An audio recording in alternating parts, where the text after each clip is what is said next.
Capas, Balcos. Almost 3 years na ko sa foundation. Usa sa mga rason nga nung anikuha ko teaching tungod kay usa ka teacher na ko sa una nga naka-inspire kayog dako nako. Nakita na ko nga nindot kay siya nga maestra. And then pinagi sa iyang kinabuhi na inspired sa ko nga mag-teacher po ko kay gusto po ko nga maka-inspire og mga children. Kami may nag-empower sa mga parents unsaon pagtudlo ilang mga bata at the early age.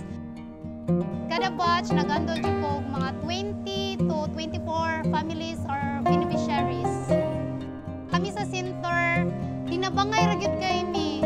So during sa coaching, teamwork ang mga teacher, then teamwork sad ang teacher of parents. Muna kasagaran ginabuhat namo. So not only the teacher mo nagtudlo sa mga bata, but also the parents pod. So everybody kanang nagtinabangay jud unsaon pagtudlo sa bata. Ang child up card para nako nindot jud kay siya nga tools na gamiton. Kay para nako package na kay siya. Kay sa child up card, pwede nimo siya gamiton as reading. Kay through that picture, mga animals, you can integrate picture reading sa kids. Aside from reading, maka-integrate ka a lot of areas sa math, like sa object counting, you can able to count the animals, and then sa missing number. So, daghag learning na imong ma-integrate sa cards. Aside from that, maka-integrate sa kag science, because there's a lot of series. There are 8 series of kanang animals sa card. And then, also, we can involve English. Like for example, sa horse. Diba, ang Bisaya sa horse is kabayo. Dagan siya ma-involve nga learning sa cards. As a teacher, dagan jud kay mig mga challenges nga na-encounter. Usahan na kanang bata nga mag-tantrums. Kasagaran na mo, solusyonan na is among i-identify kung unsay mga nakahatag og tantrum sa bata or unsay mga factor nga nganong nagtantrum sang bata kay basin tayo gigutom sila or basin og nakuwangan silang tulog or naa sila gipangayo nga wala yung gihatag sa mama. So kinahanglan gyud nga ang teacher kabalo siya and then amo silang gitagaan og break nga ma-relax sa ang bata or mahuman niyang tantrums. And then sa mga bata nga dili mo tingog, kasagaran na mo siyang tagaan og time.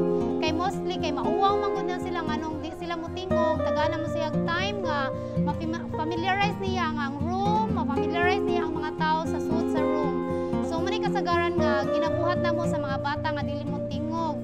Sa mga bata sad nga kiat kanang hyper kayo, kasagaran among gibuhat is maghimo mig activity nga magamit ang iyang kakiat.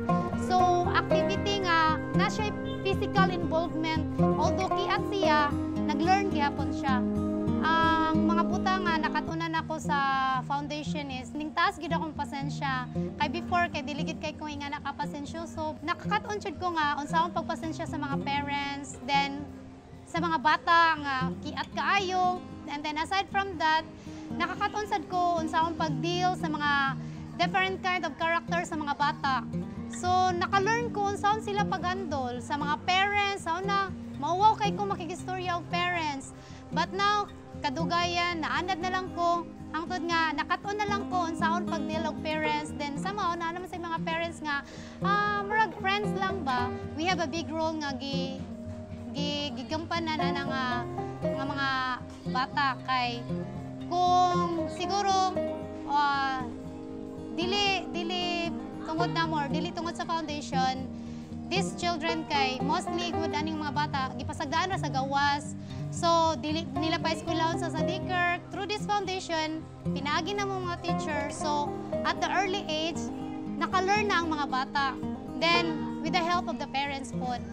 So dako siya impact sa community o sa life sa mga bata o sa parents.